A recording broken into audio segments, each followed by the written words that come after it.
இந்த வெள்ளையறிக்கைன்னு ஒன்று வெளியிட்டதும் போதும் இந்த ப்ரௌட் கொத்தூஸ், ப்ரௌட் யூபிஸ், உதயண்ணா தம்பிங்க நாங்கள் இவங்க யாரையுமே காணும்.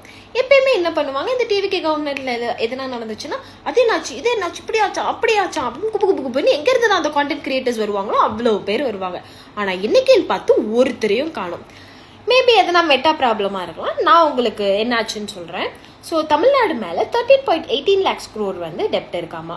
அதில் டைரக்ட் கவர்மெண்ட் டெப்ட் 10 lakhs, அப்புறம் PSU பப்ளிக் செக்டர் அண்டர்டேக்கிங்ஸ் டெப்ட் வந்துட்டு 3.18 lakhs. இதில் கொடுமை என்ன தெரியுமா, நம்ம ஒருத்தர் மேலேயும் 1.5 லட்சம் வந்து டெப்ட் இருக்காமா. இது எல்லாத்தையும் வேற நீங்கள் பார்த்துருக்க மாட்டீங்க. சரி, இதுக்கப்புறம் ப்ராப்பராக என்னன்னு படித்து எப்பயுமே நீங்கள் போடுற அந்த வீடியோஸ் எல்லாமே போடுங்க. ஏன்னா நீங்கள் எப்பயுமே உண்மை, நேர்மை, அதுக்கப்புறம் எந்த ஒரு தப்பும் இல்லாமல் ஸ்டாண்டர்டாக கரெக்டாக பர்ஃபெக்டான ஒரு விஷனரியோட தான் நீங்கள் வீடியோஸ் எப்பயுமே போடுவீங்க டு த இன்டலெக்சுவல்ஸ். ஸோ நீங்கள் இதை பற்றி கரெக்டாக படித்து ப்ராப்பராக ஒரு வீடியோ வந்து எல்லாரும் போடணுன்னு நான் ஆசைப்பட்றேன். எல்லாத்த பற்றியும் பேசுகிறீங்க, இதை பற்றியும் கரெக்டாக பேசி வீடியோ போடுங்க. இந்த வெக்டார் சோஃபாலாம் எடுத்து டெம்ப்ளேட்டில் வச்சு போடுறது, அதுக்கப்புறம் சும்மாவே வந்து இவங்க இதை மறைக்கிறக்காக அதை விட்டாங்க, இதை மறைக்கிறக்காக அதை பண்ணாங்க அப்படின்லாம் பேசாமல், எந்த ஒரு கெட்ட வார்த்தையோ வல்கர் வேர்ட்ஸோ அதெல்லாம் பேசாமல் டீசெண்டாக ப்ராப்பராக கரெக்டாக அனலைஸ் பண்ணி வீடியோ போடுங்க.